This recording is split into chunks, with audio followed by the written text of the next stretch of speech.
मग मी तिथं पांजापूर चौकमध्ये बिराजदार हॉस्पिटल असते. हो हो हो. त्या बिराजदार हॉस्पिटलच्या जनाखाली झोपणार, सकाळी उठून काम बघत बघत बघत फिरणार. पण ज्या बँकेवरती मोठमोठे आमदार लोक संचालक म्हणून जातात, मंत्री संचालक म्हणून जातात, तिथं मला त्यांनी दुर्बल घटकातून संचालकाची पहिली संधी दिली तर रणजितदादांनी दिली मला. नाही, वडील स्वतः सांगितलं ना, मी ज्या बँकेमध्ये सचिव म्हणून कामाला होतो त्या बँकेचा माझा मुलगा आज डायरेक्टर झाला. मी देशाच्या बॉस बरोबर फिरतो, खालची सगळं माझं ऐकतातच ना. मी मागणी केलं नाही. धावरशी मोहिते पाटलांनी उलट माझी परिस्थिती चुकली, साहेब मला माफ करा, मला आदेश करा म्हणून साहेबाकडे आलं, तर मी डोळ्याने बघितलंय. मग शिंदे साहेबांनी त्याला जिल्हा आदेश केले. जो कोण उभारला नाही, इलेक्शन उभारला आणि मी आमदार होतो म्हणा लागले. तर पक्ष कोपऱ्यात पडला का नाही? कोणी कोणी पक्षाची गद्दारी केली, कोणी अडचणीत असताना पक्ष सोडून गेले, कोण आता पक्षात अलीकडच्या काळामध्ये प्रामाणिक राहिले. माझं काहीतरी डोकं लढून त्यांना मदत केलं ना, मी सल्ला दिलो ना, मी त्यांच्यासाठी कष्ट केलं ना. मला काय मिळत नाही, मला आज न उद्या कुठे कधीतरी मिळेल ना. मी मागितल्यावरच द्यावं असं का तुमची इच्छा आहे? मी माझं घर जळून कोळशाचा धंदा करतोय. गेले 25 वर्ष मला एक माणसाने सांगावं की माझ्याकडनं पैसे घेऊन यांनी जाहिरात दिली, माझ्याकडं पैसे घेऊन यांनी एक कार्यक्रम केला, कधीच केला नाही. चंद्रकांत पाटील साहेब माझ्या समोर बोलत होते, साहेब मला तुम्हाला भेटायचं आहे आणि त्याला माझ्याकडे द्या. नाही म्हटलं, मी अशापर्यंत तरी असलं काम करणार नाही. जिथं जाईल तिथं सगळ्यांचं मी चांगलंच केलं, चांगला सल्ला दिलो. तर मी अजून आमदारकीच्या लेवलपर्यंत पोहोचलो नाही, ह्याच दुःख वाटते. राजकारणामध्ये मला खुर्ची मिळेल अगर नाही मिळेल पण मी उपाशी मारणार नाही. माझं बुद्धीचा वापर मी कुठे बी करेन आणि 4 पैसे कमी हे मला जिद्द आहे. पण पद मिळो अगर नाही मिळो, सुरेश आसापुरे ब्रँड कायम राहणार आहे.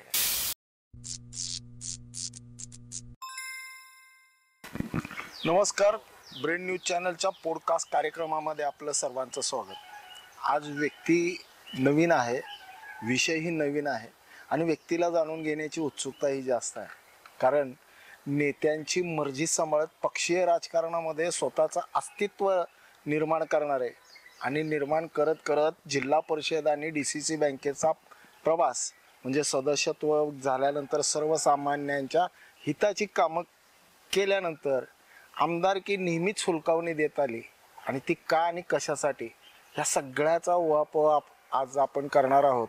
आणि तो चेहरा म्हणजे दक्षिण सोलापूरच्या राजकारणातला म्होरक्या सुरेश हासापुरे साहेब.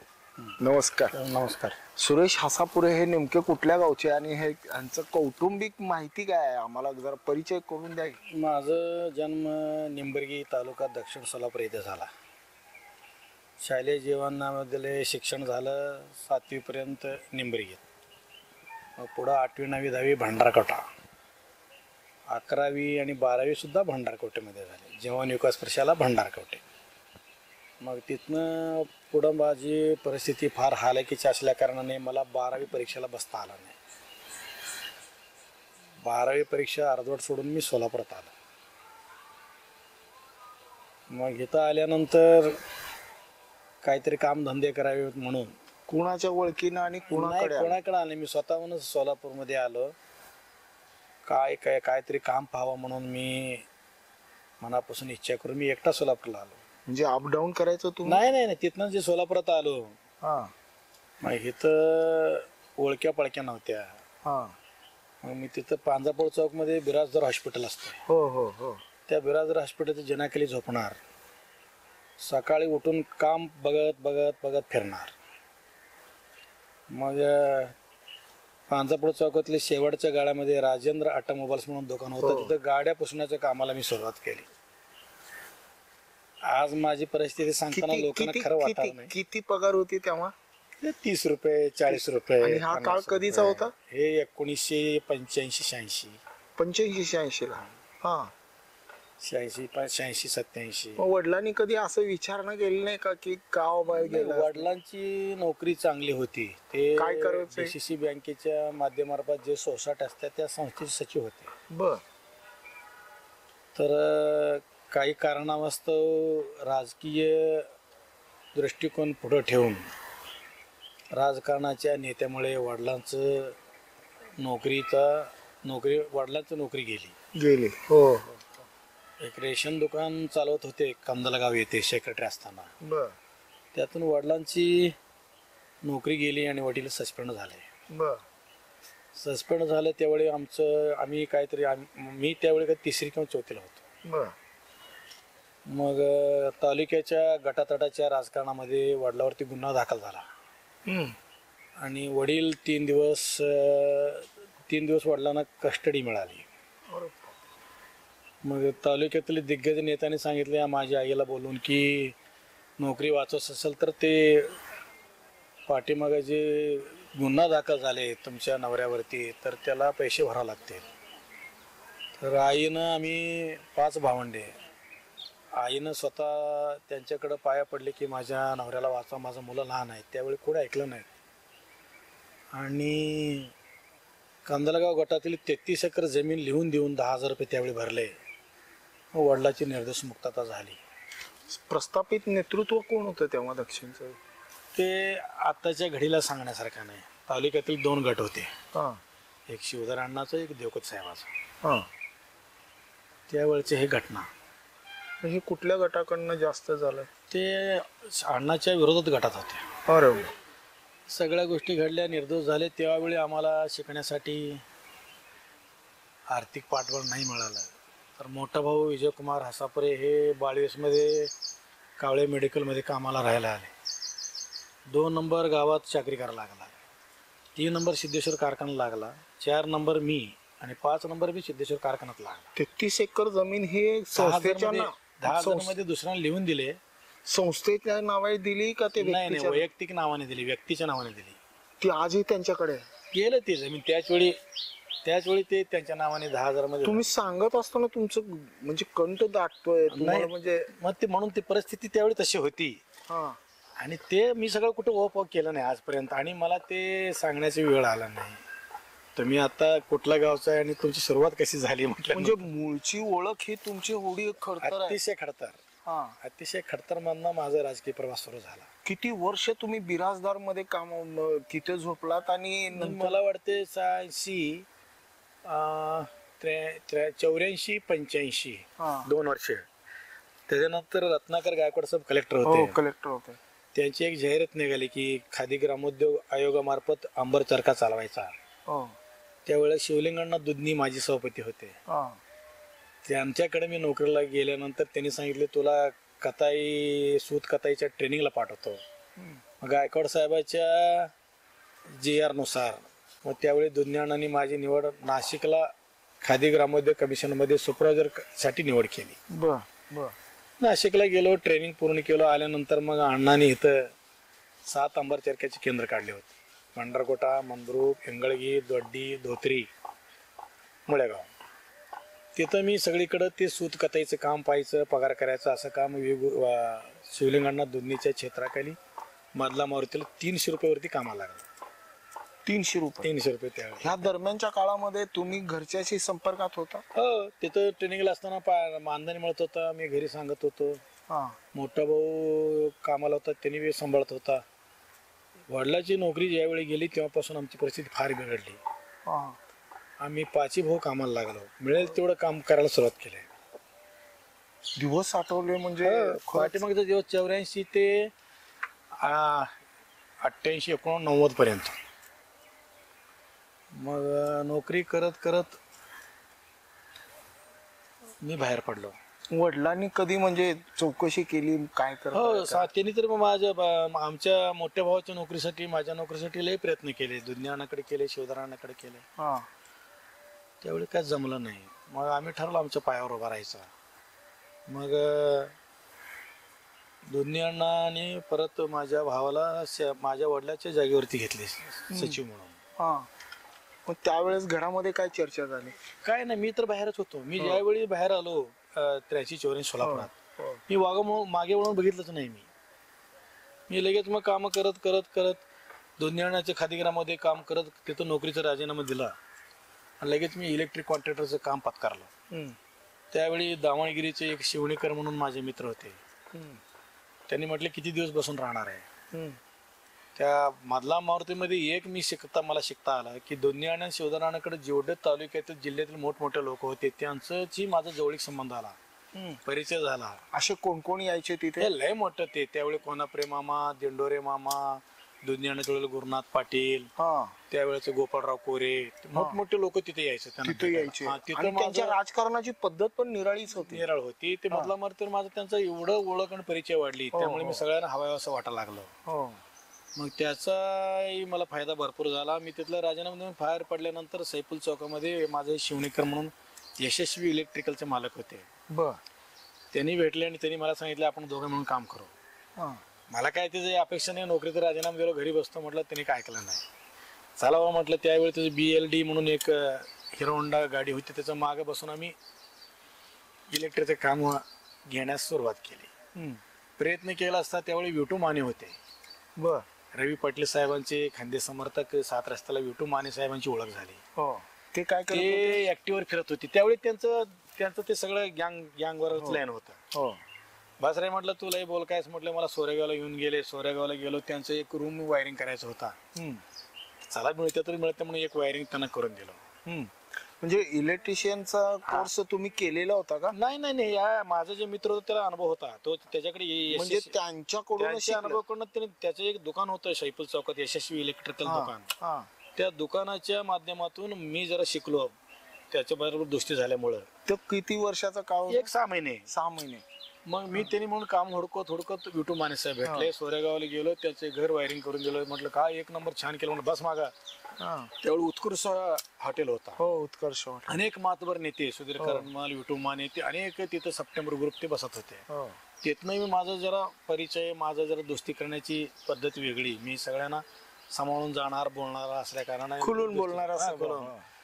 त्यावेळी त्यांनी मला काय पाहिजे तुला म्हटलंय. मला म्हटलं ते त्यावेळी ज्या मिलचं काम चालू होतं. सुयोग डिस्ट्रीब्युटरचे जे मालक आहेत ना, त्यांचे वडील तिथे परचेस मॅनेजर होते, मालू साहेब. बर. ते बसलो होते पान खात. मग विटू माने साहेब मला घेऊन गेले. म्हटलं या मुलाला काम द्या, होतकोर आहे, चांगलं आहे, माझं काम चांगलं केलंय. तिथं जे मला जे मिळालं गिफ्ट एकदम. म्हणजे काय मिळालं तिथं एक 30-36 रूमचं ब्लॉकचं वायरिंग करायचं होतं. मटर सेट देऊन टाकली त्यांनी तुम्हाला दिलं का? दिले काम. मी माझ्या मित्राला सांगितलं मीटर सेट काम दिले, आपण करू. त्याच्यामध्ये आपल्याला त्यावेळी 98, 99, 97 दरम्यान एक 6-7 लाख रुपयाचा फायदा झाला. तिथं 300 रुपयावर नोकरी करणाऱ्या मुलाला एक 50,000 मिळणं मुश्किल होतं. तिथं 6-7 लाख म्हटल्यानंतर जिथनं मी जे कामाला गती घेतली, जेवढं इलेक्ट्रिकलचे काम आहेत ते सगळ्या सिव्हिल कॉन्ट्रॅक्टरने भेटायला सुरुवात केलं. त्यातनं सावळे स्टील यार्ड मिळालं, इरिगेशनचं काम मिळालं, बिल्डरचं काम मिळालं, बाळवेसमधलं एक मेडिकलचं वायरिंगचं काम मिळालं. मग त्याच्यामध्ये मला जर 4 पैसे मिळाले. आणि मी याचा फायदा कुटुंबाला? कुटुंब नाही, तोपर्यंत माझं लग्न घेऊन नव्हता. मी सगळे पैसे घराकडे पण देत होतो, सांभाळपणत होतो. तोपर्यंत 2 भाऊ नोकरी लावले होते, 1 भाऊ गावात होता आणि मोठा भाऊ सोसायटी सेक्रेटरी झाला होता. मला कधी काय मागं वळून बघायची तेव्हा. मग ह्या दरम्यान जमीन वगैरे पुन्हा घ्यायचा मी आता ते इलेक्ट्रिकल धंदा करत करत मी एके दिवशी सोलापूर जिल्हा युवक काँग्रेसचे अध्यक्ष रणजितसिंह मोहिते पाटील साहेबांना केले. म्हणजे त्यांचा संपर्क कसा आला? मी इलेक्ट्रिकलच्या पिरियडमध्ये 4 पैसे कमवत होतो. त्यावेळी पेपरामध्ये एक बातमी आली. काय म्हणून? सोलापूर जिल्हा युवक काँग्रेसच्या अध्यक्षपदी रणजितसिंह मोहिते पाटलांची निवड. मग माझं त्यावेळी मित्र होता लोकमतचा रेवण जवळकर म्हणून. बर. रेवण सांगितलं अहो म्हटलं ते एवढं दिवस ते काँग्रेसवाले मोहिते पाटलांना जिल्हाध्यक्ष देत नव्हता, तर जिल्हाध्यक्ष दिला, एक जाहिरात देऊ म्हटलं. लोकमतच्या पहिल्या पानावर मी जाहिरात टाकली. माननीय रणजितदादांचा परिचय नसताना काहीच परिचय नाही, काहीच परिचय नाही. सार्थ निवड झाल्याबद्दल रणजितसिंह मोहिते पाटील. असं तुम्हाला का वाटलं की जाहिरात द्यावी किंवा त्यांच्या? इलेक्ट्रिकचं कॉन्ट्रॅक्टर मध्ये 4 पैसे आले होते आणि मुळातच हे माझं सुरुवातच राजकीय लोकांबरोबर झालं होतं. दुधनी अण्णा असू दे, शिवधर अण्णा असू दे, अनेक मातबर नेते मंडळी त्या मधला मारतले येत होते. त्यातनं माझं सुरुवात झाली होती. त्यामुळे थोडं राजकारणाचा आवड होताच, परंतु राजकारणामध्ये कधी पडायचं नाही. याच्यात लय वाईट अनुभव होता.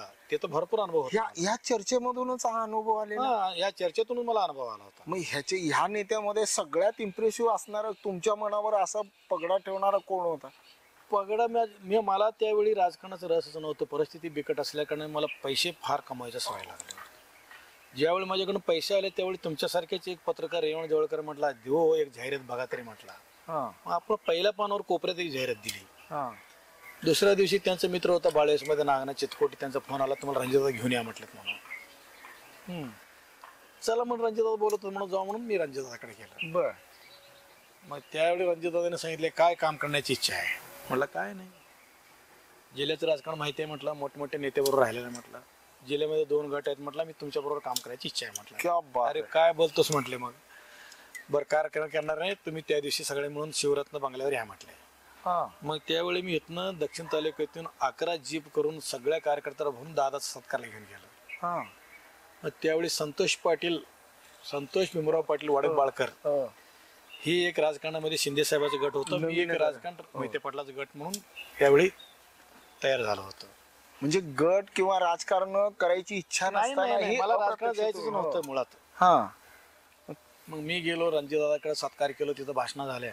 हा दादा म्हणाले ते शिंदे साहेबाचं ऐकावं लागतं, मला काँग्रेस पक्षाने आता जिल्हाध्यक्षपद दिले आणि तुला काय तालुका अध्यक्ष करत नाही. म्हटलं काय गरज नाही म्हटलं, जे दिल ते करतो काम म्हटलं. हम्म.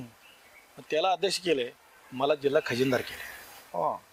तिथनं माझी राजकारणाची सुरुवात झाली 97 ते 98 95 म्हणजे मध्ये चालू पहिली झाली. हुलकावणी तिथंच मिळाली. तेच कोणाचा आशीर्वाद, कोणाचं शिफारस, कोणाचं कोणतरी घेऊन जायचं, ओळख करून द्या, असं काही प्रकार नाही. आपल्या बुद्धीनंच आपण गेलो. तुम्ही जेव्हा अकलूजला गेला, तिथून तुमची निवड जाहीर झाली, त्यावेळेस हा जो काही तुमचा प्रपंच होता हम्म.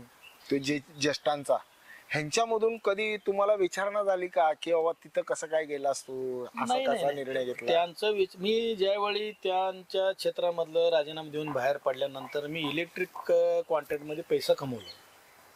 त्यावेळी माझा मित्र, माझं माणसं पण मी कमवलं होतं.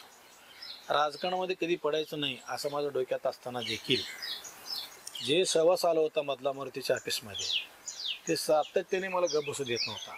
कोणी आले की काय चाललंय काय चाललंय काय चाललंय, पडेल ते काम केलं मी तिथं. पण खाली मधला मारुतीच्या खाली एक महानगरपालिकेचा मोठा नळ होता, तिथं मी ते घागर भरून सुद्धा पाणी वर नेऊन हलवे गल्लीच्या डेअरीमध्ये घेऊन मी सर्व येणाऱ्या नेते मंडळाला पाणी पण दिलेलं आहे, झाडू पण मारलेलं आहे.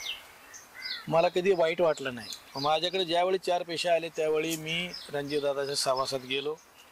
इलेक्ट्रिक काम करत करत दादाकडे गेले की मला दादांनी भरपूर सहकार्य केलं. सचिव पद तर दिलं, जिल्हा खजिनदार पण दिला. हा. पण ज्या बँकेवरती मोठमोठे आमदार लोक संचालक म्हणून जातात, मंत्री संचालक म्हणून जातात, तिथं मला त्यांनी दुर्बल घटकातून संचालकाची पहिली संधी दिली तर रणजितदादांनी दिली मला. ही मागणी केली होती का नाही नाही नाही, दादांनी ते लिस्ट घेऊन बसले होते हा. आणि मला दादा फोन केले, म्हटलं दुर्बल घटकाचा सर्टिफिकेट आहे का तुझ्याकडे? म्हटलं दादा नावाने शेत नाही, घर नाही, 300 रुपये नोकरी करतो तर लगेच निघतंय. मग त्यावेळी दक्षिण तालुक्याचे तहसीलदार धनाजी तोरसकर साहेब होते आणि त्यांनी मला लगेच 16,000चा दुर्बल घटकाचा सर्टिफिकेट दिले. मग त्यावेळी आमच्या तालुक्यातील जे गेले 25-30 वर्ष संचालक होते ते वेगवेगळ्या शिवदारांना कळलं की हासाप्रियाला रणजितदादांनी दुर्बलमंद बँकेत घेत आहेत. बर. अनेक विरोध झाला, अनेक त्रास झाला. त्यावेळी रणजितदादा काय एखादी आठवण बँकेवर जाणं म्हणजे झालंच ना, हा. परिस्थिती बदलली. की ज्यांचे वडील ह्या कारणामुळं इतका त्रास झाला, बँकेतलं बँकेतला सेक्रेटरी, हा त्याच बँकेचं मी डायरेक्टर झालो. हा. हे मला सगळ्यात सर्वात मोठा माझा आनंद होता. कसं वाटलं असेल हो तेव्हा तुम्ही हा प्रसंग? कसं आहे मला वाटत होता माझ्या 5 भावामध्ये मी एकटा चमकणारा. मला सगळे म्हणत होते अति हुशार आहे, मास्टर माइंड आहे, एखादा गोष्ट हातात धरले की करून दाखवतोय, आणि आयुष्यामध्ये तोड्या गेड्या, खोटं बोलणे, लपांगे करणे असल्या काय मी केलं नव्हतं. तुम्ही कधी केलं नाही, पण स्पष्टपणा तुमचा माझं ते सरळ सरळ बोलायचं. सरळ मी सरळ. झालं तिथनं झालं जिल्हा मध्यवर्ती बँकेवर घेतल्यानंतर दादाने कृषी उत्पन्न बाजार समितीच्या संचालक मंडळाची जी निवडणूक झाली. नाही, मला इथं एक प्रश्न विचारायचा आहे की तुमची निवड झाली, निवड झाल्यानंतर वडिलाची प्रतिक्रिया काय होती? नाही, वडील स्वतः सांगितलं ना, मी ज्या बँकेमध्ये सचिव म्हणून कामाला होतो त्या बँकेचा माझा मुलगा आज डायरेक्टर झाला. क्या बात तर त्यावेळी बी मी शिवदार अण्णांच्या चिरंजीव राजशेखर शिवदारांचा पराभव करून डायरेक्टर झालो. आहे. पहिल्यांदा दुर्बल घटकातून झालो. दुर्बल घटकातून झाल्यामुळे माझं दाखला खोटा आहे म्हणून गेले 3-3.5 वर्ष मी हायकोर्टात झुंज दिली. ही कोण तक्रार केली होती? ते प्रतिस्पर्धी विरोधात आपले नेहमीप्रमाणे. मग त्यातनं माझा संचालक पद गेला 1 वर्ष असताना, शेवटचे 1 वर्ष असताना. मी आणि रणजितदादा एकदा अक्कलकोटला स्वामी समर्थला पाया पडत असताना मी दादाला म्हटलं आता माझं संचालक पद गेलं, 1 वर्ष तर आहे, मला जनतेचं कामं करायचं दादा, तुम्ही केलेलं प्रयत्न मी वाया जाऊ देत नाही. मी दुर्बलमधनं आलो, पुढच्या वेळी मी मार्बलमधनं निवडणूक लढवेन मी सत्य सांगितलं होतं. आणि पुढच्या वेळेला ती सोसायटी विकास सोसायटीची निवडणूक लागली, सोसायटी मतदान प्रक्रियेत. त्यावेळी राजशेखरांना उभारले, त्याच्यावर मी उभारलो. माझे सगळे सहकारी जे त्यावेळी श्रीशैल नरळ होते, सुभाष पाटळ होते, म्हणजे जे मानणारे माझे अतिशय आता उदयमुखाला आलेले सर्व, असं परिस्थिती बिकट असले सगळे मित्रांनी उचलून धरलं. आणि त्यावेळी मला 52 मतं आणि त्यांना 32 मतं 52 मतं मिळाले आणि मी विकास सोसायटीतून संचालक म्हणून निवडून आलो. पहिला आनंद झाला दुर्बल घटकातून गेलेला, दुसरा आनंद झाला दुर्बल मधनं मार्बल मधनं निवडून आले.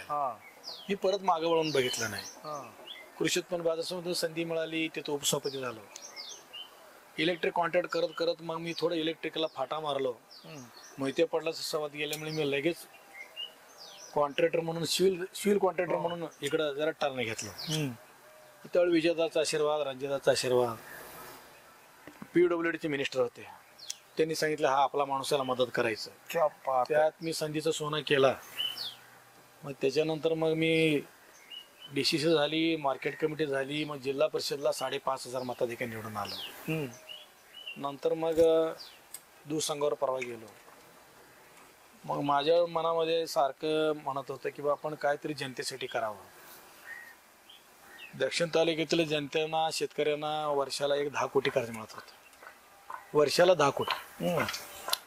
मी संचालक झाल्यानंतर तडी तापडी जात पात न बघता 70 कोटी वर्षाला कर्ज वाटपाचा सगळ्यात मोठा उच्चांक तुम्ही सुरू केला. मी काय कारखाना काढला नाही, सुकमिल काढलं नाही, स्वतःसाठी घेतलं नाही. जे काय केलं DCC बँकेचा फायदा ते गोरगरीब जनतेसाठी म्हणून सर्व जाती स्तरावर सर्व धर्म पंथाला घेऊन कर्ज वाटप केलं.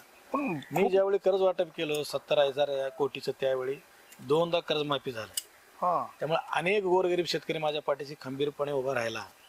आणि जात भेद आणि चेहरा काळा गोरा न बघता काम करणारा नेतृत्व आहे म्हणून मला झेडपीची निवडणूक लागली. त्याच लोकांनी मला भरभरून सगळ्यात हाईट 5,500 मतं देखील निवडून भांडरकोटा जिल्हा परिषद गट. झेडपीत गेलो त्यावेळी मी मागा वळून बघितलं नाही. सगळं त्यावेळी पाहिजे ते निधी तिकडे जात होता. पण तुम्ही त्यावेळेस एक ऑफर नाकारली का? नाकारली कुठली? तुम्ही सभापती कुठल्याही विभागाचा होऊ शकलो असतो, पण तुम्ही देवकतेनं संधी दिली.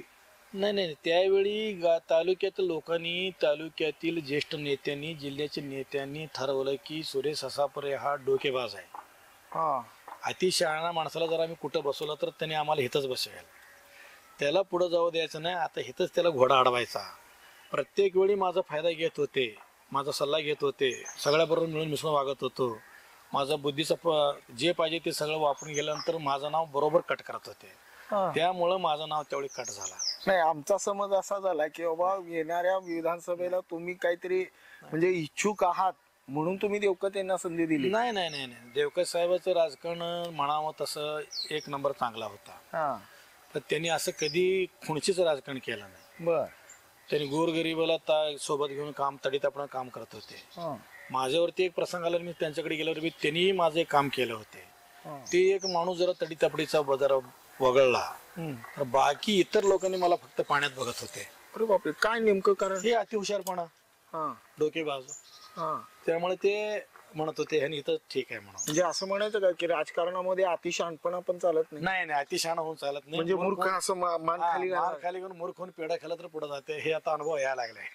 वयाच्या कितव्या वर्षी अनुभव आला तो? लगेच मला वाटतं मी जिल्हा मध्यवर्ती बँकेत डायरेक्ट झालं ना, दुसऱ्या वेळेला मार्केट कमिटी झाली, जिल्हा परिषद निवडून आलो, तेव्हापासून माझं पंकज छाटण्याचा कार्यक्रम सुरू केले लोकांनी. त्याच्यामध्ये प्रामुख्याने सल्ला माझं सगळ्यांनी घेणार. प्रामुख्याने कुठल्या गटाचे होते? सगळे गट नाही, जवळ बसलेले बी होते. सगळे जवळ बसलेले म्हणत होते ह्याला हितच ठेवायचं म्हणून. बापरे. मग सगळ्याचं काम मी करत होतो. जिल्हा परिषद अध्यक्ष करताना मी काम केलंय, विधान परिषद वेळी मी काम केलं. आमचे तालुक्याचे आमदार माने साहेब असताना त्यांचं प्रामाणिकपणे मी काम करून त्यांनी निवडून आणलं. सगळ्या गोष्टी तुम्ही कुठलाही विषय जर काढला तर त्यात मी सहभाग असतो असत होतो. ह्याच्यानंतरचा पुढचा टप्पा काय नाही टप्पा आता काय झालं तुम्हाला सांगतो. मी जिल्हा परिषद झालं, मार्केट कमिटी झाली, DCC बँक झालं, लोकांच्या मनामध्ये उतरलो, कामं फास्ट करायला लागलो, लोकांचा प्रवाह ओलांडून लोंढा वाढत गेला. त्याच्यामधले मी जिल्हा परिषदमध्ये निधी 60 कोटी घेऊन चाललो. मध्यवर्ती बँक, जिल्हा मध्यवर्ती बँक शेतकऱ्यासाठी खुला केलो. मार्केट कमिटी हमाल तोलार परवाने गोरगरीब शेतकऱ्यासाठी काम केलो. माझं एवढं आलेख वाढत गेला. त्यामुळं मला लोकांनी माझं जिल्हा परिषद मतदारसंघ राखीव झाला म्हणून मी कुंभारी गटात निवडणूक लढवलं. तिथं मला लोकांनी ठरवून पाडलं. तिथं ठरवून पाडले. मार्केट कमिटीला उभारलो मी. माझ्या विरोधात वडकबाळचे पाटील उभारले आणि त्यांनी पैशाचा चुराडा जास्त केला आणि मी 40 मतांनी माझा तिथं पण पराभव झाला. ज्या भांडरकोटे गटातून मी 5,500 मताधिक्यानं झालो होतो ते माझ्या एक डोक्यात हवा शिरली होती. बँकेत काम केलं जनतेचं, मार्केट यार्डात केलं शेतकऱ्यांचं, जिल्हा परिषद केलं, ग्रामपंचायत स्थानिक स्वराज संस्था सरपंचाचं. आता आपण आमदार आहोत असं मला खुणवा लागली. परत मी 2014ला आमदारकीला उभारलो आणि तिथं पण पडलो. पण अपक्ष उभारलो. 2014ला जेव्हा तुम्ही राष्ट्रवादीमध्ये होता, 2 तुकडे झालेले, काँग्रेसचा हा दावा, तुम्ही राष्ट्रवादीकडे कुठल्या ह्याच्याने तुम्ही मागणी केली होती? त्यावेळी शेटपळचे मनोहरभाऊ डोंगरे साहेब आणि दीपक आबा साळुंके पाटला साहेबांनी मला बोलून घेतलं होतं आणि आम्ही तिघे म्हणून देवगिरीच्या बंगल्यावरती अजितदादाकडे मला घेऊन गेले. म्हटलं आता सुरेशला तिकीट द्यावं लागते, काम फार चांगलं आहे. अजित पवार साहेबांनी मला सांगितलं की मी 11 अपक्षांना एवढ्या ह्याच्यामध्ये आमदार केलं. म्हटलं खटाखटा नावं सांगितलंय आणि तुला बी एवढं करतो, तुला अपक्ष उभार लागले. म्हटलं सर वापस कसं, तिकीट देऊ उभारतो. ठीक आहे म्हटलं, तिकीट देतो तुला उभार. म्हटलं मी आलो आणि जुळे सोलापूरच्या लोकप्रिय हॉटेलच्या बाजूला मोठं एक कार्यालय काढून ऑफिस ताटलो आणि मी ऑफिसचं उद्घाटन केलं.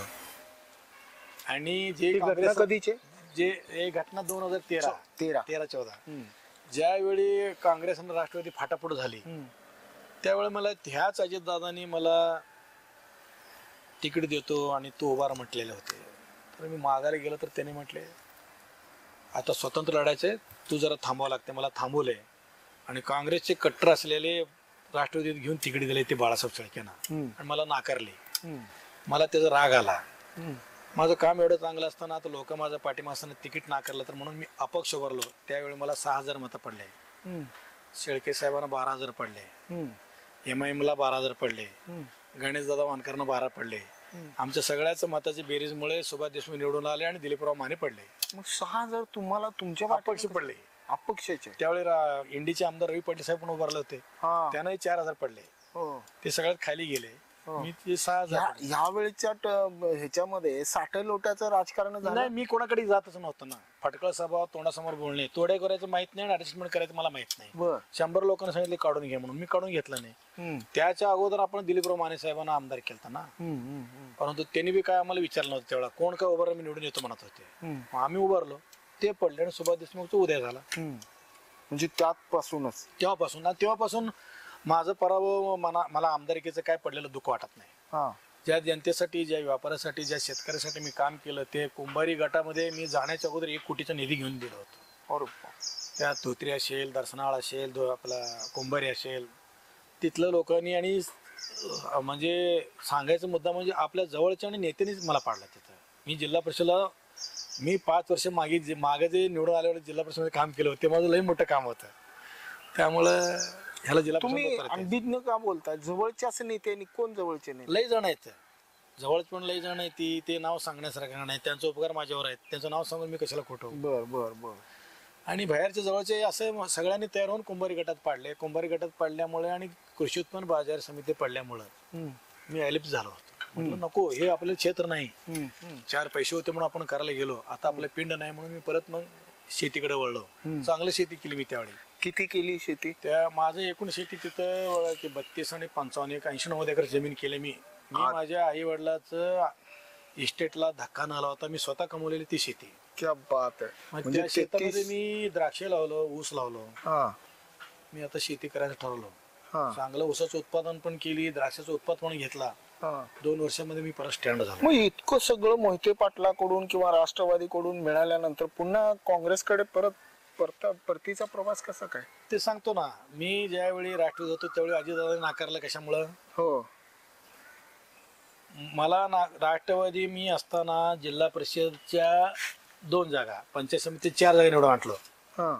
कृषी उत्पन्न बाजार समिती राष्ट्रवादी ताब्यात आली. जिल्हा मध्यवर्ती बँकेमध्ये राष्ट्रवादी ताब्यात. मी राष्ट्रवादी निवडून आलो ना. हे सगळं प्रवास बघितलं तर पवार कुटुंबाने मला जेवढं मदत करायचं ते नाही केलं. आणि त्यावेळी मोहिते पाटलाचा माणूस म्हणून हे सगळ्यांनी विरोध करत होते. हो हो हो हो. हे मोहित्याचा माणूस आहे म्हणून. हा. मग मी एके दिवशी विजयदादाकडे गेलो. मोठ्या दादांना सांगितलं की दादा सोपल साहेब चेअरमन झालेत बँकेमध्ये, माझं काम होईना, जरा सांगावं लागते. सोपल साहेबांनी त्यावेळी राष्ट्रवादीमध्ये होते आणि पालकमंत्री होते. मग सोपल साहेबांनी माझं काम करायचं नाही ठरवलं होते. मग तिथं मला त्रास व्हावा लागला. मग कालांतराने आमच्या युवक काँग्रेसच्या बॉडीमध्ये मी होतो, प्रशांत परिचारक मालक होते, संजय मामा शिंदे होते, हरीश पाटील होते, दीपक साळुंके पाटील होते, अनेक लोक होता. आम्ही आमच्या युवक बॉडीमध्ये 2 गट पडले, संजय मामा शिंदे विरुद्ध रणजितदादा. त्यावेळी काही किरकोळ कामामुळे मी मोहिते पाटलाची साथ सोडली. मी तसं सांगून सोडली त्यांना. बर. साथ सोडली. साथ सोडल्यानंतर आता राष्ट्रवादीमध्ये मोहिते पाटलाचा माणूस होता म्हणून त्रास देत होते. आता त्यांचा साथ सोडली, आता जाऊ कुठं. मग मी माजी गृहराज्यमंत्री सिद्धाराम मैत्री यांच्या संपर्कात आलो आणि त्यांच्या समेत मी काँग्रेस पक्षात प्रवेश केला. ज्यावेळी भाजपमध्ये माझे सगळे नेते आणि मित्र आमदार झाले त्यावेळी मी अडचणीचा काळ म्हणून काँग्रेसमध्ये आलो. काँग्रेस पक्षामध्ये प्रवेश केला. मैत्री साहेबाच्या समवेत असून परत एकदा दुसरी मी निवडणूक लढवली DCC बँकेची, ते निवडून आलो. आणि मैत्री साहेबांनी सुद्धा मला तसं भयंकर मदत केली. त्यांनी जिल्हा परिषदला कुंभारी गटून तिकडे दिलं, तिथं माझा पराभव झाला. त्यांनी मला DCC बँकेला मदत केली, मी निवडून आलो. मी बी साहेबांना म्हटलं तुम्ही गृहमंत्री असताना तुम्हाला DCC बँकेत पाडलेत, तुम्ही यावेळेला DCC बँकेत निवडून याल म्हटलं. कसं म्हणून विचारलंय. मी पंत मालकांना साकडे घातलो, प्रशांत मालकाला मदत करतो आणि मैत्री साहेबांना बँकेत घ्या. परत बँकेत मैत्री साहेबांना डायरेक्टर केलो. जिथं जाईल तिथं सगळ्यांचं मी चांगलंच केलो, चांगला सल्ला दिलो. तर मी अजून आमदारकीच्या लेवलपर्यंत पोहोचलो नाही, ह्याच दुःख वाटते. मग सगळ्यात मदत केलं मी. मग एवढं सगळं करून झाल्यानंतर ह्या परवाच्या विधानसभेला तुम्ही तसे प्रयत्न केले होते. मग कसं आहे तिथं काय सेटिंग सांगतो की आता मैत्री साहेबाकडनं मी हळूहळू कामकाज करत असताना मला शिंदे साहेबाचं लय जवळीक झाली. बर. शिंदे साहेब तसं देव माणूस, जसं मोहिते पाटील माझे दैवत होते तसं शिंदे साहेब माझे देव माणूस. त्याचा स्वभाव आवडला. साहेबांनी सांगितलं की बाबा पडत्या काळात सगळे सोडून गेले, तू काँग्रेसमध्ये आला आणि तुझं तू तयारी कर. मला ताई साहेबांनी बी तयारी कर म्हणून सांगितलं आणि शिंदे साहेबांनी बी तयारी कर म्हणून सांगितलं. परंतु ज्यावेळी लोकसभेची निवडणुका झाल्या त्यावेळेला जरांगे पाटलाचा हवा, मराठा आंदोलन आणि जय मल्हार लोकांचं एक आरक्षणाचा विषय अनेक राज्यामध्ये देशामध्ये आक्रोळ माजलेला होता. त्यावेळी लोकसभा निवडणूक लागली. लोकसभा निवडणूकमध्ये म्हणजे तन मन धनाने मी ताईचं काम प्रामाणिकपणे केलं. त्याच्या अगोदर मी जे सांगतात पडत्या काळात त्यावेळी मी ताईबरोबर राहून 2 वर्ष आपण तयारी केली लोकसभा विधानसभेची. त्याचा फायदा ताईला झाला आणि ताई खासदार म्हणून निवडून आले. त्या तयारीमध्ये तुमची पण तयारी लपलेली होती ना. मला वाटतच होता मला साहेब म्हणत ताई कसल्या परिस्थितीमध्ये या वेळेला मदत करणार, मला संधी देणार. परिस्थिती अशी झाली, ताई निवडून आल्यानंतर सगळ्या लोकांना वाटायला लागले की ज्या आता खाली वातावरण 1 नंबर आहे, आता आपण काँग्रेसमध्ये उभारला की निवडून येतो म्हणून. तर बाहेर गेलेले दिलीपराव आत आले. काळासाहेबांची इच्छा जास्त झाली.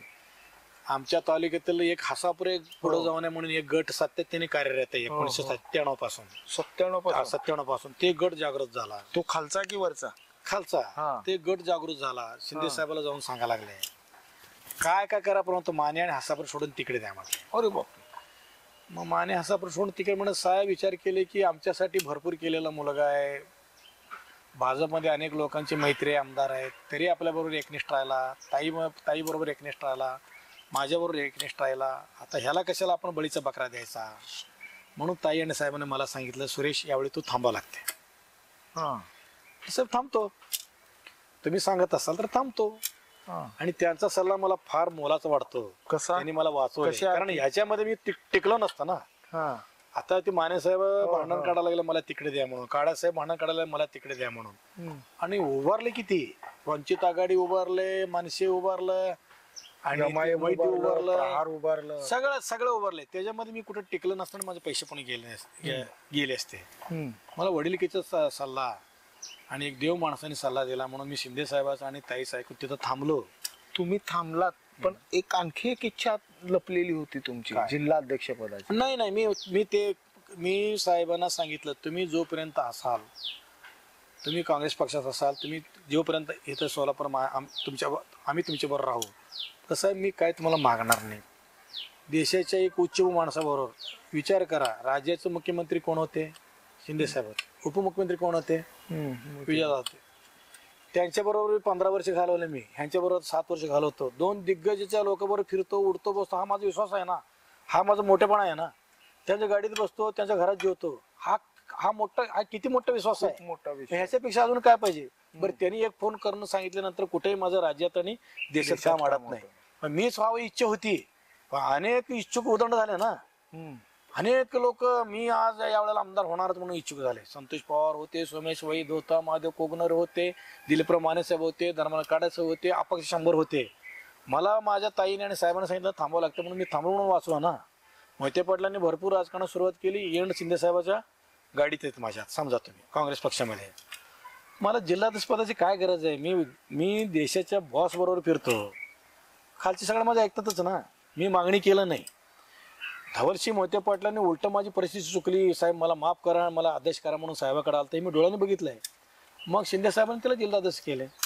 त्यांनी कसं राहावं आणि त्यांनी कसं त्या साहेबांनी त्यांनी कसं वागणूक द्यावी त्याच्या हातात होतं. त्याबद्दल मी बोलू शकत नाही. उद्या भविष्यामध्ये जर का अशी संधी चालून आली तर तुम्ही मी काय कुठल्याही संधी मागून मला मिळालेली नाही आणि मी कोणाला मागितलं नाही मला हे द्या म्हणून. आणि मी जे घडवलंय, न मागता मिळाली तर न मागता मिळालं तर मी त्यांचं आधारात तिथे करणार, सांगणार, काम करणार, कामाचं टुणक दाखवणार. आता अलीकडे कोणी पक्षाचं काम वाढव म्हणून करत नाहीत. आपलं स्वतःचं काम बघायला की संपणारे असं अनेक लोक आहेत. एक मोहिते पाटील, एक शिंदे साहेब सोडलं, पक्ष वाढव म्हणून प्रयत्न करणारे आता कोण राहिले नाहीत. पद मिळालं, 5 वर्ष कस तरी चिंता गेल्या बाबा, आता निवांत झालं म्हणणार आहे. मग जर का पद मिळालं तुम्हाला, म्हणजे जर तरच्या गोष्टी आहेत, पक्षवाढीसाठीचे तुमचं किती योगदान हे असेल? बघा, पक्षाने मला जरा सांगितलं हे काम कर म्हणून. आता तुम्ही मला सांगा, गेले 10-15 वर्ष सत्ता कोणाची आहे? हो, भाजपाचे. आता काँग्रेस पक्षाला दिवस किती वाईट आहेत. हो, त्या वाईट मार्गातून ताई निवडून आल्या. हो, ताई निवडून आल्यानंतर 4ही मतदारसंघात ताई त्याला जेल तिकीट तो निवडून येतो म्हणत होते. हो. आले का? नाही. पक्षाला कोण मांडले का? जो कोण उभारला नाही, इलेक्शन उभारला आणि मी आमदार होतो म्हणा लागले. तर पक्ष कोपऱ्यात पडला का नाही? कोणी कोणी पक्षाची गद्दारी केली, कोणी अडचणीत असताना पक्ष सोडून गेले, कोण आता पक्षात अलीकडच्या काळामध्ये प्रामाणिक राहिले, फळ मिळालं का? नाही. मग आता जर पद घेत कुठलं मिळालं तर त्या संधीचं सोनं करावं लागेल ना. सोलापूर जिल्हा म्हणजे कोणाचा? काँग्रेस पक्ष, शिंदे साहेब. मग आपल्याला पद मिळालं म्हणजे काही ऑफिसमध्ये AC मध्ये बसायला मिळते असं वाटतं का? त्या खासदारकी ताईचं आणि त्या शिंदे साहेबाचं जर करता आपल्याला वजन वाढवायचं असेल, त्यांना देशामध्ये त्यांचं जर कुठं मान खाली घालायचं तर आपल्याला कामच करावं लागणार ना. पण मी कशाला मागू? माझ्यात काहीतरी आहे का नाही? माझ्या क्षमता आहे का नाही काम करायची? मग मी त्यांना कसं म्हणून मला पद द्या म्हणून? माझं त्यांनी काम बघून द्यावं. आतापर्यंत काय दिलं नाही तुम्ही? मी सगळ्या बरोबर गेलो. मला उदाहरण सांगा, संजय मामा सांगा, रणजित दादा सांगा, परिचारक मला सांगा, सिद्धाराम मैत्रे सांगा, दिलीप माने साहेब सांगा, मी ज्याच्यावर विजयराव डोंगरे सांगा, मी ज्यांच्या बरोबर गेलो त्यांचं चांगलं झालंय. म्हणजे माझी क्षमता आहे म्हणून मी त्यांना मदत केली म्हणून चांगलं झालंय. त्यांनी मला मदत केली असेल हो, पण मी माझं काहीतरी डोकं लावून त्यांना मदत केलं ना, मी सल्ला दिलो ना, मी त्यांच्यासाठी कष्ट केलं ना. पण मला काय मिळत नाही? मला आज ना उद्या कुठे कधीतरी मिळेल ना. मी मागितल्यावरच द्यावं असं का तुमची इच्छा आहे? तुमच्यासाठी काय तर करतो का नाही? मी तुमचं पैसे खिशातील न मागता मी स्वतःचे खिशातील पैसे खर्च करून पक्षासाठी काम करतो, तर तुम्ही मला द्यावं लागेल ना. मी तुम्हाला पैसे मागितलं का? तुम्हाला कामं मागितलं का? मला तुम्ही हे मला एवढं दिलं तुझं करतो म्हटलं का? नाहीच. मी माझं घर जळून कोळशाचा धंदा करतोय. गेले 25 वर्ष मला एक माणसाने सांगावं की माझ्याकडनं पैसे घेऊन यांनी जाहिरात दिली, माझ्याकडं पैसे घेऊन यांनी एक कार्यक्रम केला, कधीच केला नाही. मी माझा स्वतःचा हिमतीने सगळ्या गोष्टी करत असतो. माझं काम आवडलं तर पक्षाने निर्णय घेतील, माझं काम आवडलं तर ताईसाहेब निर्णय घेतील. मी का मागू पद? कशासाठी मागू? माझा मला व्याप भरपूर आहे. तुम्ही मग म्हणालात की बाबा पद मिळाले की 5 वर्ष रिलॅक्स झालं. ज्यांना मिळालं, ज्यांना निवडून आल्यानंतर पक्षाने तिकीट देईपर्यंतच पक्षाशी एकनिष्ठ राहायचं. पक्षाने एकदा दिला निवांत झाला, 5 वर्ष निवडून आला असं म्हणणारे बी काही लोक आहेत म्हटलं. अच्छा. मी नसताना काम केलंय. जिल्हा कार्याध्यक्ष आहे मी सध्या. मला साहेबांना सांगितलं तू दौरा कर जिल्हाभर. मी दौरा केला जिल्हाभर. परिस्थिती निर्माण केली तशी मी अहवाल आणून दिला त्यांना. एकच आमच्या जिल्ह्यातील नेते लोकांना आणि माझ्या तालुक्यातील लोकांना असं वाटतं की अतिशय हुशार आणि असे चालाक माणसाला पुढे जावं द्यायचं नाही. माझं काय, मी कोणाचं दुसऱ्याचं वाईट चिंतत नाही, कोणाला आडवा येत नाही, कोणाला काय त्रास देत नाही, तरी लोक मला बरोबर वेळावर काटा काढतात. 30-35 वर्षाच्या राजकारणानंतर आज असा समज आलाय का की आपण आता खालीच मान घातली पाहिजे? नाही नाही नाही, मी माझं बुद्धीचा वापर कुठं करू शकतो. स्वभावात बदल नाही नाही नाही नाही काय मला- खुली मला किताब? देवाने भरपूर समाधान आहे. खुली किताब. मला देवाने भरपूर दिलेलं आहे. माझं कुटुंब आणि मी भरपूर समाधान आहे. माझं सगळं पोरं सुशिक्षित झालेले आहेत, सगळं स्वतःच्या पायावर उभारलेलं आहेत. मला कशाची कमी पडणार नाही एवढं मला शाश्वत आहे. राजकारणामध्ये मला खुर्ची मिळेल अगर नाही मिळेल पण मी उपाशी मारणार नाही. माझा बुद्धीचा वापर मी कुठे बी करीन आणि 4 पैसे कमी हे मला जिद्द आहे. पण पद मिळो अगर नाही मिळो, सुरेश सासापुरे ब्रँड काय राहणार आहे. क्या बात आहे. पण ह्याच ब्रँडला एक प्रश्न विचारतो भविष्याचा वेध घेऊन, बरं का? विचार म्हणजे कळते समजते संकेतावर बोलू आपण. विचार. भविष्यामध्ये काँग्रेसचं नेतृत्व भाजपात जाण्याची शक्यता दाट वर्तवली जाते. कोणाबद्दल म्हणताय? मी शिंदे साहेबांच्या अजिबात नाही. हा असं ज्या पक्षाने शिंदे साहेबांना एवढं भरभरून दिलं मी शिंदे साहेबांबरोबर ते नाही जाणार. हा. आणि ताई बद्दल मी वाढ उठवतात. हा मुळातच रक्तात काँग्रेस आहे म्हणतात ते. हो ते म्हणतात. देशामध्ये एकच महिला अशी आहे डायरेक्ट राज्याच्या आणि देशाच्या नेतृत्वाला शिव्या घालणारे आणि काम करून जाणारे, चुणूक दाखवणारे एकच, ते म्हणजे प्रणितीत आहे. कोणाला भीड घालत नाही. आणि काय पाहिजे असे का वावडे उठवले जातात हो मग? नाही ते काय, हे बघा भाजपवाल्यांचं कामच असं आहे, वावडे उठवल्याशिवाय काही उपयोग होत नाही. त्यांना काय विचारतात तुम्ही? ताईनं तर काय विचारताय की तुम्हाला ताईनं भाजपमध्ये यायचे ऑफर सगळ्यांनी दिलं होते की, सगळ्यांनी शिंदे साहेबांकडे आलते. हो सगळे. चंद्रकांत पाटील साहेब माझ्या समोर बोलत होते, साहेब मला तुम्हाला भेटायचंय आणि ताईला माझ्याकडे द्या. नाही म्हटलं मी अशापर्यंत तरी असलं काम करणार नाही. क्या बात आहे. हे आमचे तालुक्यातील आमदार, आमच्या जिल्ह्यातील आमदार सगळे साहेबाच्या बंगल्यावर भेटायला गेले. नाही म्हटलं आम्ही आमचा पक्ष सोडणार नाही, आम्ही भाजपमध्ये जायचे वावड्या चुकीच्या आहेत. तरी त्या माई मौली निवडून आली ना, तरी ते माई मौली निवडून आली ना, खासदार झाले ना. साहेबाचं पुण्य कामी लागलं का? साहेबाचं नाही, साहेबाचं पुण्य कामी लागलं. आमच्यासारखे म्हणा, आमच्या शहराध्यक्ष नरोट्याचे कामाला म्हणा, आमचे कार्यकर्ते सगळ्यांच्यामुळे त्यांचं भलं झालं आणि ते कष्ट कामाला लागलं आणि ते निवडून त्यांच्या नशिबात होतात. 3 वेळा आमदार आणि एकदा खासदार. हो हे बघा, ज्या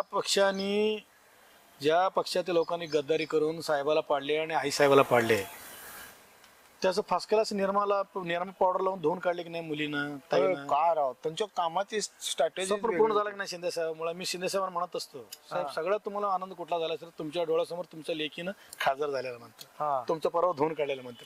ते काय होणार आहेत म्हणते साहेब. ते काय नाही, पक्षाचं भाजपमध्ये जायचे वावडे चुकीचे आहेत, चुकीचे पूर्णपणे खोटे आहेत. त्यांनी मी जर बघितलं त्यांचं काम करण्याची पद्धत, त्यांचं कार्यकर्त्याचं आणि जनतेचं आशीर्वाद घेऊन वाटतात. म्हणजे नाळ सोडली नाही नाही शिंदेने आज. मला वाटत नाही की ताई भाजपमध्ये जायला म्हणून. आता आणखी एक प्रश्न असा की तुम्ही दोन्ही नेत्यांकडेचा वावर तुमचा अगदी घनिष्ठच आहे. म्हणजे एक मोहिते पाटलांचा वावर आणि शिंदे साहेबांचा.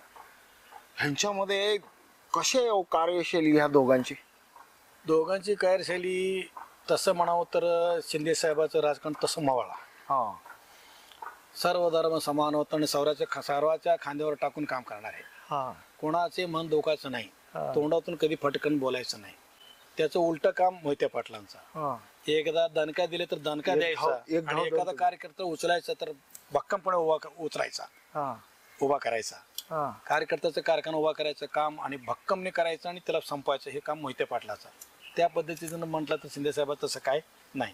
सर्व धर्म समान होतं, खूप काही करण्यासारखी स्वभावातच आहे, साहेबाच्या रक्तातच आहे की आपण कोणाला दोष द्यायचा नाही, द्वेष द्यायचा नाही, कोणाचा त्रास करायचा नाही, कोणाला आपण त्रास द्यायचा नाही.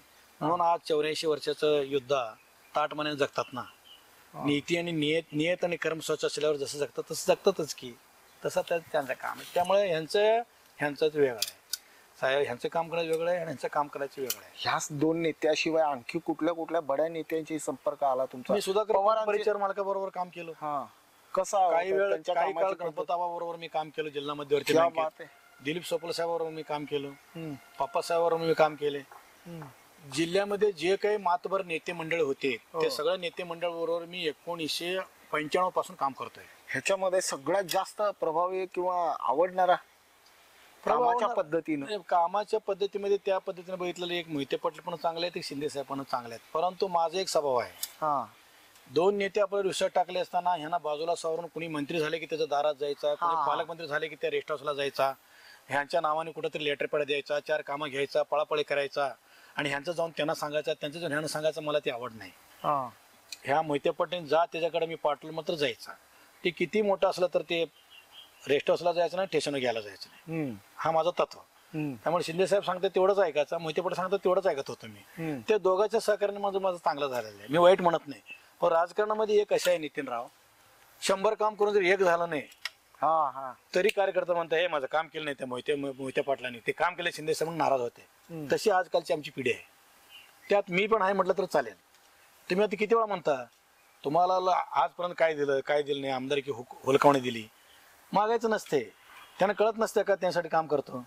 त्यांनी नाही करत म्हणजे त्यांना समजून यायचं की मी लय अति हुशार म्हणून नडतो कुठंतरी, त्यांना बोलायचं नाही आपण. आणि मागून काय मिळत नसते. भविष्यामध्ये डिलिमिटेशनचा फायदा नाही. झाला, न मागता मिळालं तर नाही. हे बघा, ज्याच्यासाठी मी केलो जर त्याचं मन म्हणत असेल माझ्यासाठी क्या बात काहीतरी आहे. केलंय, क्या बात आहे, खरंच साहेबाचं मन म्हणत असेल सुरेश सासापुरे माझ्यासाठी काम केले, आता ह्याला आपण ताकद द्यावी, नक्की मिळेल. हे बघा, ज्या पोराला खायला मिळत नव्हतं, झोपायला सोलावर जागा मिळत नव्हती, त्या रणजितसिंह मोहिते पाटलांनी मला बँकेचं डायरेक्टर केलंच ना.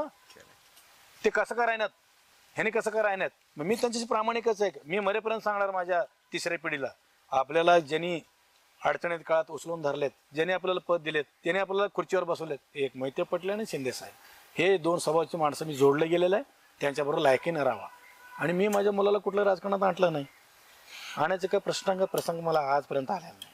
आणि त्यांच्या हिमतीने होत असेल तर मला काय त्याचं गय नाही. 95 पासूनच्या राजकारणामध्ये आणि आताच्या 2024च्या राजकारणामध्ये किती बदल झाला असं हातोनात बदल आहे. त्यावेळी जे लोक होते ते शब्द पाळणारे, शब्द देणारे, शब्द दिल्यानुसार चालणारे, ताकद तात्विक. देणारे, तात्विक विश्वास होते. आता सकाळी एका भाजपकडे, दुपारी सेनेकडे, रात्री आरपीआयकडे, शिंदे साहेबाकडे, नंतर परत मग अजित पवार. असा प्रवास करून येणारे लक्षात येतात भरपूर. पण माझं तो स्वभाव फटकाळा. मी काय तर सांगायला की भांडणं होतात राजकारणामध्ये, म्हणून तर मागे पडलो. फटकण बोलणे आणि बुद्धी जास्त कोटवी गाजवणे, त्या बुद्धीच्या वापरामुळे, अतिशहाण्यामुळे आणि फटकळ बोलण्यामुळे माझं नुकसान भरपूर वेळा झालेलं आहे. मग देवाने कमी पुढे दिलं नाही, भरपूर दिलंय. समाधान आहे. राजकारण सोडून मी सुद्धा समाधान आहे. असंही म्हणतात की बाबा जिल्ह्याच्या अध्यक्षपदी नसताना देखील काँग्रेस हे जिल्ह्याचं नेतृत्व ताब्यात ठेवून आहे, हसापुरेमुळेच. नाही, मी माझ्यावरती साहेबाचा ज्यावेळी विश्वास बसला त्यावेळी साहेब आणि ताई मला कुठलंही काम सांगितलं की त्याचं मी सोनं करून आणतो पक्षाचा. आताही पण त्याला पैसे मागत नाही मी त्यांना, मी स्वतः करतो सगळं. मी स्वतः सगळं करून त्यांच्या दारात त्याने म्हणतात सुरेशराव नियोजन 1 नंबर आहे, हसापरे ना नियोजन 1 नंबर आहे म्हणतात, आणि ते करून दाखवतो मी. आजही मोहिते पाटलाचे संबंध चांगले आहेत. काय त्यांना काय वाईट वाटायचं कारण नाही. आणि साहेबाबरोबर संबंध चांगले आहेत. दिलं तरच काम करावं असं का नाही, ज्यावेळी मिळेल त्यावेळी मिळेल. आता सध्या काँग्रेस पक्षात आहे, जेवढा दिवस आहे तेवढे दिवस चांगलं काम करेन. परिस्थिती बदलली, हवामान बदलला, माणूस कुठनं कुठं जाईल ते सांगता येत नाही. का म्हणजे संकेत आहेत का हे? संकेत मी म्हणत नाही. कुठल्याही पक्षामध्ये राहत असताना माणसाला काहीतरी एक इच्छा व्यक्त होते. इच्छा आहेच की मग इच्छा अतृप्त इच्छा मी काय म्हणतो, मी पहिल्यापासून तुम्ही मागणार नाही. हे बघा, नेतृत्वाने मी ज्यावेळी सिनियर होतो जिल्हा परिषद मध्ये 5,500 माझा मताधिक होता. ते वाघ सर ऍक्सिडेंटने मयत झाले, शेवटचं वर्षभर राहिला होता. त्यावेळी तर राष्ट्रवादी माझं कुठे विचार केलं. सभापती मीच होतो सिनियर प्रमाणे, मंद्रुपचं आता अपराकोरल केलं नाही. मी तसंच काम केलं की त्यानंतर ना सगळं तुमच्या ताब्यात दिलं तर मी माझा विचार झाला नाही. म्हणजे ते नशिबात बी असायला म्हणतात. ठीक आहे, माझं काम माझं मग कर्तव्य राहील की नाही माझं, कोण बघतच नाही. काय बघत नाही एवढं माहिती झालं की नाही तुम्हाला. माझं अति चाणक्षपणा आणि शहाणपणा अडतंय ह्याच्यामध्ये. ह्या सगळ्या गोष्टी करत असताना स्वतःची इच्छा, अपेक्षा, आवड निवड कधी जोपासली? सगळ्यात बेस्ट सांगतो नितीनराव तुम्हाला, राजकारणामध्ये सगळं गेलं तर चालेल, कौटुंबिक परिस्थिती आणि पैसा फार महत्वाचा. ज्याची कौटुंबिक परिस्थिती चांगली आहे, ज्याजवळ पैसा चांगला आहे, तो राजकारणामध्ये टिकतो. खुर्ची घेऊन काय उपयोग होणार नाही. खुर्ची घेतली की बदनामी वाढतेच. मिळत असेल तर खुर्ची घ्यावी, ते सामान्य लोकांसाठी त्याचा वापर करावा. मी या मताचा आहे. मला पुढील काळात काय मिळेल गेलेलं मी माझा काही विचार नाही. मी समाधान आहे, माझं कुटुंब समाधान आहे ना, चार पैसे वाचन आहेत किती ना झालं हो बस. साहेब? हा? वाचन किती झालं? कुठल्या विषय नाही वाचन वाचन कुठे कधीच वाचलं नाही. नाही वाचतो पुस्तकं वाचन सकाळी उठल्यानंतर मी पहिल्यांदा सगळे पेपर चाळल्याशिवाय बाहेर पडत नाही. बर. सगळे तुमच्या बातम्या ऐकल्याशिवाय बाहेर पडत नाही. हा. वाचनाचा आनंद म्हणजे उठल्यानंतर पेपर हातात पाहिजे. ह्या पलीकडे वाचन दुसरं काय? याच्या वाचनाचं मी ज्यावेळी निवांत होतो त्यावेळी सुशीलकुमार शिंदे साहेबांचं पुस्तक वाचून काढली. सहकार महर्षी शंकरराव मोहिते पाटलाचं पुस्तक वाचून काढली. जोक म्हटले वि. स. खांडेकर साहेबांचं मी पुस्तक वाचून काढली. जास्त आपल्याला वाचनच्या ऐवजी संगीत आमचं सुभाष बघायला संगीताचं कधी कधी गाणं ऐकायचं असलं आवड आहे मला. मी आजही मान्य करतो. मग चित्रपट वगैरे कधी? नाही त्यावेळी मी जुन्या काळामध्ये बघत होतो ज्यावेळी 98 99 2 आता अलीकडचं मला वेळ मिळत नाही. कुठला पिक्चर आठवल्या बघितल्याचं आठवत? नाही मी त्यावेळी मला मी हे कंटिन्यू पिक्चर बघितलेलं म्हणजे एकच कंटिन्यू. कुठला? आपला सेंट्रल टाकीजला बाजीगर. हो, शाहरुख खानचा. ते माझ्या वडिलावर हारकर जीतने वाले को बाजीगर कहते हैं. माझ्या वडिलांनी केलेलं कष्ट आणि आम्हाला आलेलं त्यावेळी अपयश. ज्यावेळी शाहरुख खाननी बोर लावते बघा हे सगळं माझी स्टेट आहे म्हणून, तसं मला वेळ आली होती. माझं बाप म्हणजे तुम्ही बाजीगर किती वेळा बघितला? मी 6-7 वेळा बघितले. बाजीगर चित्रपटाची स्टोरी स्वतःला फील करत होता तुम्ही? नाही मी म्हणत होतो की शाहरुख खानची परिस्थिती किती वाईट असताना त्याला लोकांनी हे सगळं कौटुंबिक लोकांनी त्याला बाहेर फेकलं होतं. मग नंतर ना त्यांनी कसं मिळवला सगळं इस्टेट हे ते मला ते प्रेम प्रकरणामध्ये जायचं नाही. त्याचं लाईफ मध्ये मी घेऊन जात नाही प्रेम प्रकरणामध्ये. किती अडचण. शाहरुख खानच्या त्या पूर्ण स्टोरीला तुम्ही स्वतःच कम्पेअर करताय? नाही शाहरुख खानची परिस्थिती त्यावेळी निगडीत होता. ज्यावेळी त्यांनी कष्ट घेतलं, ज्यावेळी त्यांनी उभा केला सगळं फॅक्टरी तसं करायचं माझ्या डोक्यात. कुठली डायलॉग आठवते तुम्हाला त्यातले? नाही ती आता मला जास्त आठवत नाही. ते जरी जुनं गोष्ट झाली परंतु ते सांगायला गेलं की तुम्हाला हे होईल. म्हणजे सांगा तरी. नाही ते आहे परंतु सांगता येत नाही. ते सांगितलं ते दुसरीकडे वळते मला. म्हणजे कसं? नाही आता एवढं इतकं सुंदर तुम्ही बोलला. गाणंच माझं आवडते बाजीगर. कुठलं? हेच बाजीगरचं गाणंच आवडते. गाण्यामध्ये कुणाचे गाव आवडतात गाणे? त्यांनी ते गाणं म्हणतं ना, मेरा दिल का खेला तूने खेल ऐसा, बाजीगर हो बाजीगर जो आहे ते गाणं ऐकण्यासारखं आहे बघा. आणि ती एक अंधा कानून मधलं गाणं. कुठलं? अमिताभ बच्चनचं हे अंधा कानून आहे. त्याने ते अंधा कानूनचं एक बच्चनचं गाणं मला आठवतंय. त्यावेळी मी ते 2च पिक्चर बघतो. मला कुठलं तरी असं पिक्चर मध्ये जरा बघण्याचा योग आला तर त्यातलं दुःखी पात्र बघून मला रडू येते. मग मी तसलं काय भावनिक पिक्चर सुद्धा बघत नाही. तुम्ही आता तुमच्या स्वतःच सांगत असतानाही तुमचा कंठ परिस्थिती त्यावेळी नितीनराव तसं होती. आम्ही लय खडतर मधनं प्रवास केला मी, त्यामुळे मला गरिबीची ज्या ठिकाणी उभारला तुम्ही असं म्हणजे कितीतरी शेप मध्ये आता तुमची जमीन आहे. 60-70 म्हणजे 80 एकर जमीन आहे.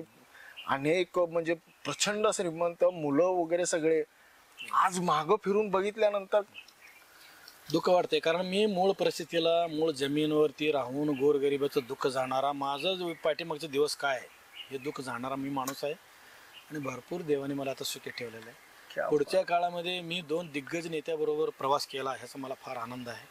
पवारांची भेट कधी झाली का? नाही झाली की पवार साहेबांबरोबर मी दिल्लीत एकदा भेटलो, संजय मामा बरोबर. अजितदादांनी मी 2दा भेटलो मराठा सदनामध्ये, आपल्याला मराठा प्रदेश कार्यालयामध्ये. असं म्हणतात की पवारांना बुद्धिजीवी लोक आणि चाणक्य माणसं खूप आवडतात. तुम्ही का मग अजितदादांनी मला दिली नाही का? नाही त्यावेळी झाले की त्यांना माहित होतं की मला बोलूनच नेले होते ना. दीपक आणि मनोहर मला घेऊनच गेलते ना. ह्याचं काम चांगलं तिकडे द्या म्हणून. त्यावेळी ते नाकारला ना मला. त्यावेळी त्यांनी काँग्रेसमधून इकडे आलेले शेळक्यांना तिकीट दिले नाहीत का त्यावेळी? एक देऊन टाकले त्याला, एक द्यायचं म्हटले त्या समाजाला. बारामध्ये त्यांचा समाज फार मोठा आहे म्हणून ह्यांना देऊन टाकले ना बाळासाहेबला. त्यावेळी मी अपक्ष लढलोच की. बघा मी कोणासाठी काय केलं नाही, सगळ्यासाठी मी केलं. सगळ्यासाठी केलं पण कोणीच तुमच्यासाठी केलं नाही. पण ह्याच्यामध्ये कधी तर असं गाडीमध्ये एकटंच निघाल्यानंतर आवर्जून कुठलं गाणं? मला गाणं सोडा, गाणंच काय एक गाणं तुम्ही म्हणा अशी मला गाणं म्हणायची इच्छा नाही काय. आता कुठलं तोंडपटाच नाही तर कुठला म्हणाल. तरी पण कुठलं आवडतं? मराठी आवडतात का हिंदी आवडतात? गाणे मला सगळेच आवडतात, परंतु आता सध्या कुठलं आवडलं ते मी असं काय म्हणू शकत नाही. पण तुम्ही आम्हाला असं कळतं की तुम्ही रसिक आहात. हो आहे ना, रसिक ह्या शब्दाला दर्द असं म्हणजे झेलणारा माणूस असतो. जसं तुम्हाला दुःख, मला दुःखाचे बी गाणे आवडतात, सुखाचे बी गाणे आवडतात. मला गाण्याचा नाद आहे, मला गाणे तोंडपाठ आहेत. मी एकच म्हणून असं म्हणू शकणार नाही की हेच मला गाणं आवडतं. हा म्हणजे तुम्हाला असं म्हणायचं आहे, तुम्हाला गाण्याचा नाद आहे पण अनेक गाणे म्हणत असल्यामुळे एकच गाणं म्हणत नाही. सगळ्या बरोबर काम केलं याचा आनंद आहे. हा. शून्यातून विश्व निर्माण केलेलं आहे. क्या बात आहे. खरंच या गोष्टीवर मी भावलो बरं का तुम्हाला. म्हणजे मी मुळातच कोणाला आजपर्यंत मी मुलाखत क्या दिली बात नाही आणि एवढे वेळ दिला नाही. हा. माझं मला काय सांगायची इच्छा का वाटलं हो पाथरीला इतकं वेळ नाही, द्यावा? वाटा म्हणजे तुमचं चांगलं स्वभाव आहे, तुम्ही लोकांमध्ये मिसळून राहता, सगळीकडे ब्रेन न्यूज चांगल्या पद्धतीने चालतोय आणि अतिशय आमच्या ताई आणि साहेबाच्या सातत्याने बोलण्यातून ऐकण्यात तुमचं नाव येते. विश्वासू पत्रकारिता म्हणून मी आज ठरवलं. माझं मित्राला म्हटलं आता मी सुभाषला, हा. असं असं एक चांगला माणूस आहे, मला मी कोणाला वेळ दिला नाही पण मी आज त्यांना वेळ देतो. मी तुमच्यासाठी खास वेळ करून घेतो. मी एक विनंती करतो, आजच्या तरुणाला काय आव्हान करायला? काय नाही बघा, आई वडिलाकडे लक्ष द्यावं, स्वतःचं पायावर उभं राहण्यासाठी कष्ट करावं. कोण मागायला गेलं की 1 रुपये देत नाही. आपलं आयुष्य आपणच घडवावं, आपणच कष्ट करावं.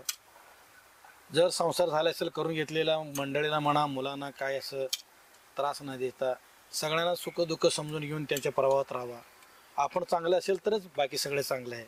आपल्याकडे सगळे असेल तर सगळे येण्यासारखे आहेत. आपल्याकडे काहीच नाही तर आपल्याकडे कोणी बघणार नाहीत. त्यामुळे नवा युवक मित्रामध्ये एकच सांगणं आहे, स्वतःच्या पायावर उभा राहावा, कष्ट करा, मोठं व्हा.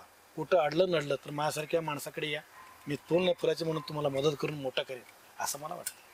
काय म्हणजे परिस्थितीनं इतकी सगळी चटके खाल्ल्यानंतर अनेक दिग्गजांचा सहवास लाभला आणि चाणक्य बुद्धीचा वापर करून अनेकांना ती संधी उपलब्ध करून दिली. म्हणजे सर्वांसाठी केलं पण माझ्यासाठी कोणीच नाही. इतकं सगळं सुकर्म असून देखील मग मी सुरुवात करताना म्हणालो की हुलकावणी नाही, त्या माणसाची जिद्द आहे की माझा प्रामाणिकपणा जर का सिद्ध झाला असेल आणि नेतृत्वाला तर जर का तो भिडला असेल तर नक्कीच ते मला मदत करतील आणि न्याय देतील. आणि ह्यांचं जे शेवट आहे तो वाक्य म्हणजे की कोणी तर असा खचून जाणारा असेल तर तो माझ्याकडे यावा, नक्कीच मी त्याला मदत करेन आणि उभारी देईल.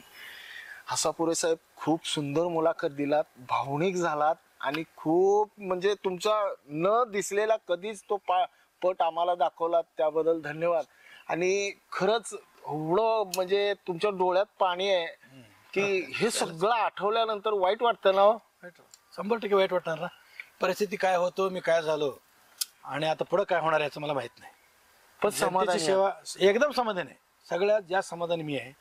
जनतेचे, लोकांचे, गरिबाची सेवा करत जायचं हे शेवटची इच्छा आहे. नेतृत्वाला कधी तर हे जे आहे ना सुकर्म केलेलं नेतृत्व कधी तर नक्कीच गवस निघालेलं आणि ह्या शुभेच्छासह नव्या लिमिटेशन मध्ये आपलं नेतृत्व आणि तुमच्या अतृप्त इच्छा फुलत राहो ह्या शुभेच्छा देतो. धन्यवाद. नमस्कार.